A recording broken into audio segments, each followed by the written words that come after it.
Assalamualaikum warahmatullahi wabarakatuh. Selamat datang teman-teman. Bagaimana kabarnya? Ya, mudah-mudahan dalam keadaan sehat walafiat. Ya, baik-baik saja ya, mudah-mudahan. Dan alhamdulillah pada kesempatan kali ini kita bisa berjumpa kembali dalam sesi bimbingan klasikal mata pelajaran BK. Ini merupakan sesi yang kedua, di mana dalam sesi ini kita akan membahas mengenai tema ya, temanya adalah mengenal pendidikan tinggi. Ya, saya kira bagi teman-teman yang sekarang duduk di kelas 12 ini merupakan waktu yang tepat untuk menyelami berbagai macam hal mengenai karir di masa depan. Nah, salah satunya adalah kita harus mengenal mengenai pendidikan tinggi ya, pendidikan tinggi.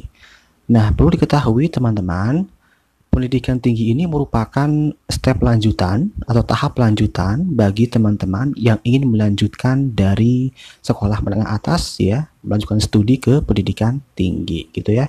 Jadi pasca sekolah menengah atas, step berikutnya adalah pendidikan tinggi atau perguruan tinggi. Tentu ini bagi yang ingin melanjutkan ke perguruan tinggi. Oke. Berikutnya kita akan bahas mengenai jenis satuan pendidikan di Indonesia tentunya ya. Di Indonesia ini ada beberapa jenis satuan pendidikan. Di antaranya yang pertama ada universitas, kemudian yang kedua ada institut, yang berikutnya ada sekolah tinggi, kemudian yang berikutnya juga ada politeknik dan ada akademi. Ya, ada lima jenis. Nah, disinilah ya kita akan berusaha memahami setiap jenis satuan pendidikan ini gitu ya. Apa bedanya dan lain sebagainya. Nah, sebelum kita lanjut untuk membedah satu persatu jenis pendidikan ini, ada baiknya kita juga harus memahami berbagai macam hal yang ada di perguruan tinggi ya. Pertama, yang harus kita pahami adalah klasifikasi pendidikannya atau program pendidikan yang tersedia di perguruan tinggi. Nah, setidaknya itu ada 3 bagian teman-teman. Pertama ada yang disebut dengan program pendidikan akademik, yang kedua ada program pendidikan vokasi, nah yang ketiga ada program pendidikan profesi. Mari kita bahas yang pertama, yaitu program pendidikan akademik. Jadi program pendidikan akademik ini merupakan sistem pendidikan yang mengarah kepada pengembangan disiplin ilmu pengetahuan. Ya. Nah, hasil atau produk dari pendidikan akademik itu adalah sarjana. Nah, sarjana itu adalah produk atau hasil dari pendidikan akademik ya. Ada juga magister atau S2, itu juga produk dari akademik, dan doktor tentunya. Jadi intinya program pendidikan akademik ini ya lebih mengarah kepada pengembangan ilmu pengetahuan gitu ya. Lebih banyak teori sehingga teori ini harus dikembangkan. Nah, kemudian yang kedua ada program pendidikan vokasi ya. Pendidikan vokasi ini merupakan sistem pendidikan yang mengarah kepada penguasaan keahlian tertentu. Jadi kalau di akademik tadi itu lebih kepada pengembangan ilmunya, yang di vokasi ini lebih kepada prakteknya, keahliannya gitu ya. Secara garis besar bisa kita bedakan bahwa akademik itu untuk menghasilkan akademisi. Nah, akademisi itu adalah orang yang bergelut dengan satu bidang keilmuan, ya ilmu ini kemudian dikembangkanlah seperti itu. Kemudian vokasi ini adalah praktisi. Nah, hasil dari vokasi ini adalah seorang praktisi, seorang ahli gitu ya, seorang ahli. Nah, produk dari produk atau hasil dari pendidikan vokasi ini adalah D1 sampai dengan D4 ya. D1 itu sebutnya ahli pratama, kemudian D2 ini disebutnya adalah ahli muda, dan D3 ini disebutnya adalah ahli madya ya. Dan ada juga D4. Nah, D4 ini disebutnya adalah sarjana terapan. Jadi kenapa sebutnya sarjana terapan? Karena memang ini sama dengan sarjana, teman-teman ya. Dari mulai waktu pendidikannya pun sama ya, lamanya dengan sarjana. Bedanya itu tadi bedanya. Kalau D4 itu lebih kepada ilmu terapan, jadi untuk diterapkan gitu ya, untuk dipraktekkan. Di akademik kalau di sarjana biasa itu lebih banyak teori sehingga lebih kepada pengembangan ilmu pengetahuannya atau pengembangan disiplin ilmunya ya, seperti itu.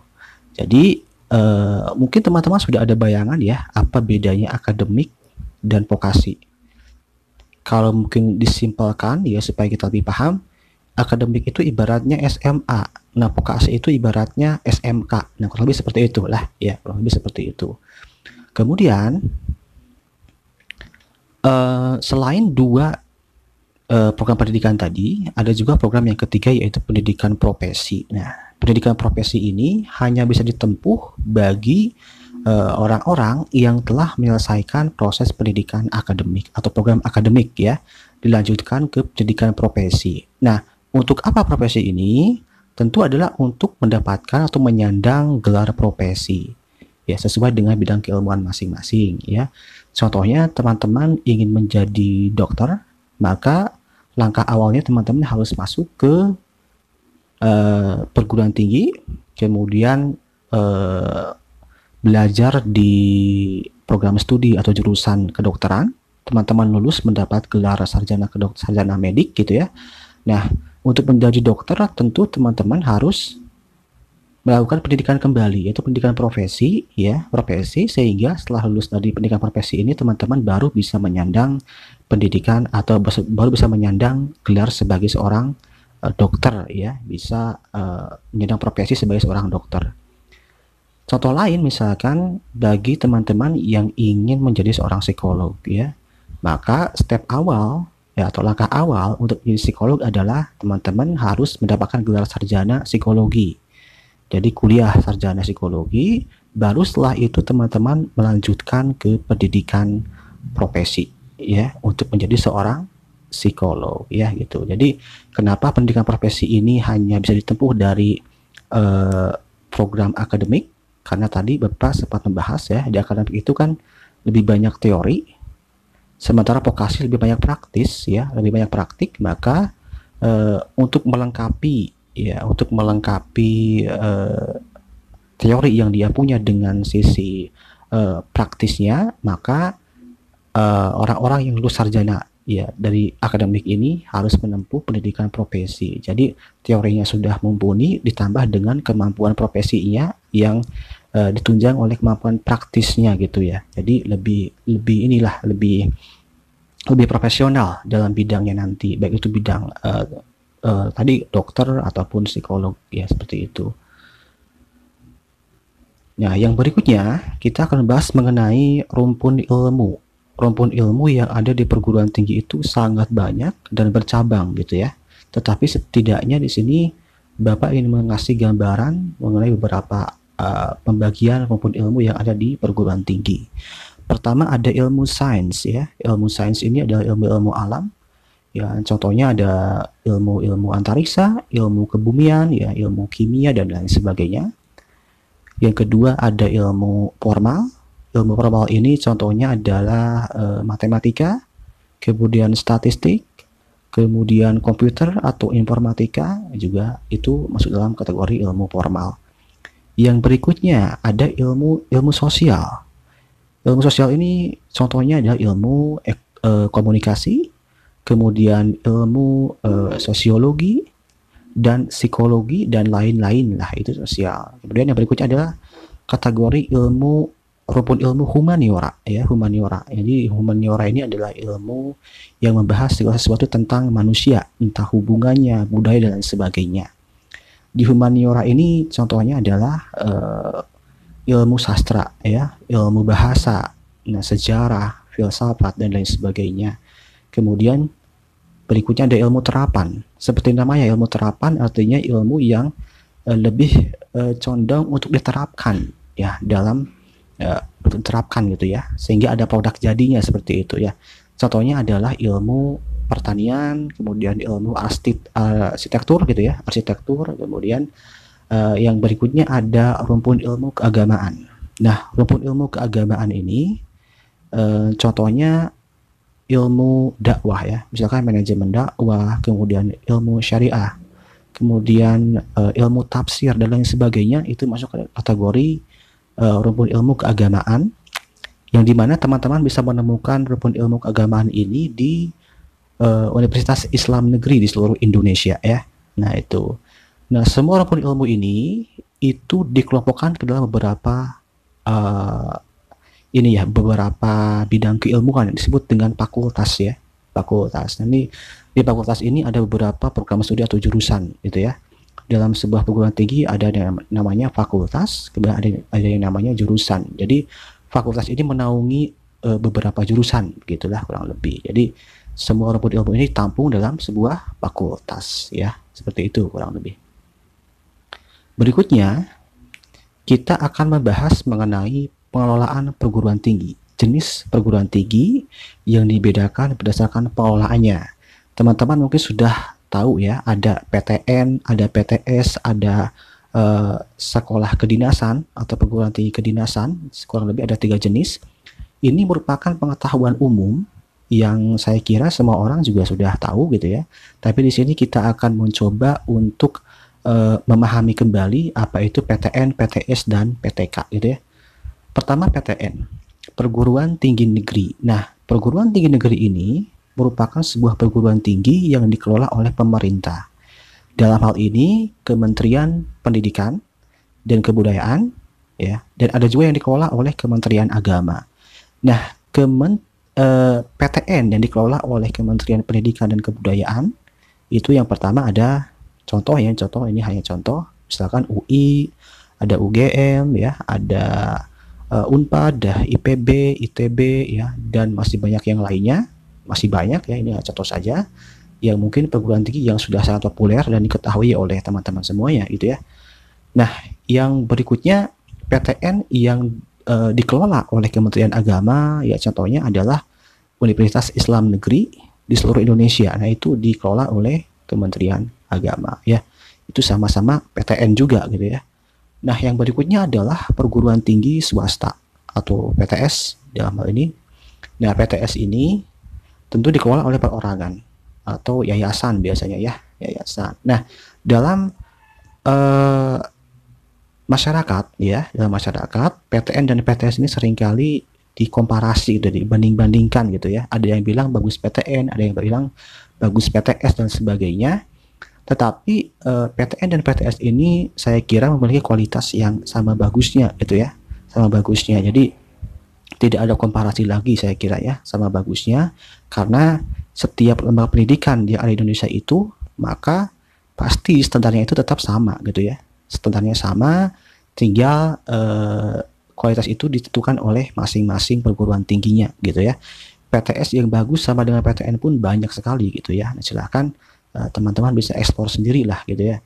Nah, jenis yang ketiga ada yang disebut dengan perguruan tinggi kedinasan ya, atau PTK. Nah, PTK ini memiliki atau bisa dibilang sedikit mirip dengan PTN karena dikelola oleh negara, tetapi PTK ini disebutnya memiliki disebutnya dengan ikatan dinas ya.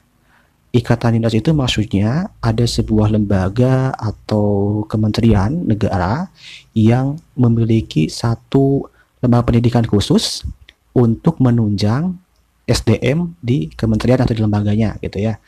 Nah, contohnya apa? Contohnya ada Kementerian Keuangan. Kementerian Keuangan ini memiliki lembaga pendidikan sendiri yang mungkin teman-teman sudah tahu, yaitu PKN STAN ya, Sekolah Tinggi Akuntansi Negara. Kemudian contoh lain ada lembaga negara lain, ada BIN atau Badan Intelijen Negara. BIN ini memiliki sekolah sendiri ya, yaitu STIN, Sekolah Tinggi Intelijen Negara. Kemudian ada juga Badan BPS atau Badan Pusat Statistik. Nah, BPS ini memiliki sekolahnya sendiri, yaitu ada STIS ya, Sekolah Tinggi ya Ilmu Statistik. Nah, itu contoh saja, dan masih banyak perguruan tinggi kedinasan lain yang ada gitu ya. Silahkan kalian explore sendiri ya, PTK mana yang memang kalian minati gitu ya. Nah, yang berikutnya baru kita di sini akan berusaha memahami ya, membedah satu persatu jenis ya, satu persatu institusi pendidikannya gitu ya. Pertama ada yang disebut dengan universitas ya. Nah, universitas ini merupakan perguruan tinggi yang menyelenggarakan pendidikan akademik dan atau vokasi dalam ilmu pengetahuan, teknologi, dan seni, ya. Nah, yang perlu digarisbawahi sebenarnya dari universitas ini ada dua hal, teman-teman. Yang pertama adalah di universitas kita bisa memilih program akademik maupun vokasi. Dua-duanya ada di sana, di universitas gitu ya. Yang kedua, ya, di universitas itu memiliki rumpun ilmu yang sangat lengkap, bahkan paling lengkap dibandingkan institusi pendidikan lain. Ya, sainsnya ada, kemudian ilmu formalnya ada, ilmu sosial, humaniora, terapan, keagamaannya juga ada gitu ya. Nah, tinggal tergantung masing-masing universitas ya, apakah menyediakan atau tidak gitu ya. Tapi yang pasti dari definisi universitas ini menyatakan bahwa di universitas itu memang memungkinkan adanya akademik dan vokasi, gitu ya. Memungkinkan juga adanya seluruh rumpun ilmu pengetahuannya. Itu jadi universitas ini menjadi salah satu institusi pendidikan yang paling lengkap dari mulai program pendidikannya dan sampai rumpun ilmunya. Kurang lebih seperti itu. Yang berikutnya ada disebut dengan institut ya. Ada disebut dengan institut, di mana institut ini kurang lebih ya sama dengan universitas ya. Di dalamnya ada pendidikan akademiknya ada, atau program pendidikan akademiknya ada, program vokasinya ada. Jadi kalau teman-teman misalkan pengen ngambil gelar sarjana di institut ada, pengen ngambil gelar diploma ya, D1 sampai dengan D4 tentu di institut juga ada gitu ya. Dua-duanya ada, bisa diambil. Nah, letak perbedaannya dibandingkan di universitas adalah, nah di institut itu lebih terfokus kepada satu bidang pengetahuan atau satu rumpun ilmu aja gitu ya. Contohnya di sini ada Institut Teknologi 10 November atau ITS ya. Dari namanya saja sudah Institut Teknologi. Artinya ini sudah mengerucut ke satu bidang ilmu, yaitu apa? Ilmu teknologi. Begitupun dengan Institut Kesenian Jakarta. Ini juga cuma satu ilmu aja, yaitu ilmu seni, yang mungkin di dalamnya ada fakultasnya, ada program studi yang banyak, tetapi tetap hanya satu bidang aja yang digeluti gitu ya oleh institut ini gitu ya. Nah, ini institut. Jadi perbedaan antara institut dengan universitas adalah di universitas rumpun ilmunya banyak, komplit gitu ya. Program pendidikan pun komplit. Nah, di institut bedanya dia lebih terfokus pada satu bidang ilmu aja. Nah, berikutnya kita akan membahas mengenai sekolah tinggi. Ya. Sekolah tinggi ini merupakan perguruan tinggi yang menyelenggarakan pendidikan akademik atau vokasi dalam ilmu pengetahuan, teknologi, dan seni yang hanya terdiri dari satu fakultas. Jadi intinya sekolah tinggi ini juga mirip dengan institut ya. Mirip dengan dalam beberapa aspek itu mirip dengan institut, mirip dengan universitas ya. Letak perbedaannya di sini lebih mengerucut lagi. Hanya terfokus pada satu bidang ilmu dan hanya ada satu fakultas aja. Jadi lebih sempit lagi nih kalau sekolah tinggi. Nah gitu. Contohnya di sini ada sekolah tinggi akuntansi negara, STAN, kemudian sekolah tinggi ilmu statistik, kemudian ada sekolah tinggi pariwisata Trisakti, ada sekolah tinggi manajemen informatika, dan masih banyak yang lainnya. Ini hanya berupa contoh, tetapi saya kira teman-teman bisa eksplor sendiri. Kalau di luar sana banyak sekali pendidikan atau sekolah tinggi gitu ya, jenis-jenisnya. Lembaga pendidikannya juga banyak gitu ya, sekolah tinggi ini. Kurang lebih itu. Jadi tadi universitas lebih lengkap, program pendidikannya lengkap, kemudian rumpun ilmunya lengkap. Lebih mengerucut lagi ada institut ya. Institut itu program pendidikannya lengkap, tetapi rumpun ilmunya lebih fokus satu bidang. Dan berikutnya ada sekolah tinggi, lebih mengerucut lagi, di mana dia lebih fokus satu bidang, tetapi hanya memiliki satu fakultas saja, gitu. Nah, berikutnya Politeknik. Nah, Politeknik ini merupakan perguruan tinggi yang hanya menyelenggarakan pendidikan vokasi ya pada satu atau sebagian rumpun ilmu terapan. Jadi Politeknik ini jelas sangat berbeda dari beberapa institusi pendidikan sebelumnya. apalagi universitas. Nah, di sini Politeknik hanya menyelenggarakan program pendidikan vokasi. Jadi kalau mau jadi sarjana di Politeknik tidak bisa. Yang ada hanya vokasi aja, gitu ya. Nah, itu. Contoh Politeknik di sini ada Politeknik Negeri Jakarta, ya, Politeknik Kesehatan, Kemenkes, gitu. Kemudian ada Politeknik Bandung dan masih banyak politeknik lainnya yang kalian bisa eksplor sendiri, gitu ya. Silahkan kalian cari sendiri, ya, mana yang diminati seperti itu. Kemudian kalau untuk rumpun ilmu ya tentu namanya politeknik ya, untuk melahirkan tenaga profesional ya, tenaga praktisi, maka ilmunya adalah ilmu terapan. Itu politeknik ya. Berikutnya ini yang terakhir yaitu akademi ya. Akademi ini merupakan perguruan tinggi yang hanya menyelenggarakan pendidikan vokasi dan terfokus hanya pada satu bidang keilmuan. Nah, itu. Jadi ini sedikit mirip dengan politeknik. Ya, bedanya politeknik itu bidang keilmuannya memang terapan, tetapi masih bisa banyak ilmu. Nah, sedangkan untuk akademi ini, ya, bidang keilmuannya hanya satu aja.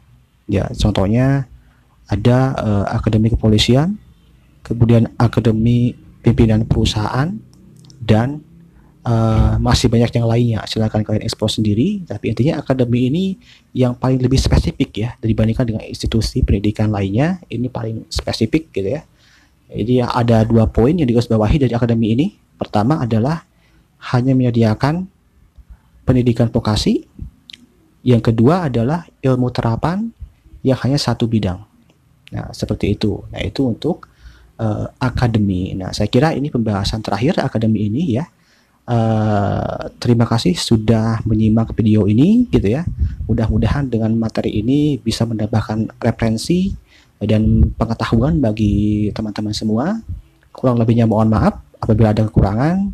Wassalamualaikum warahmatullahi wabarakatuh.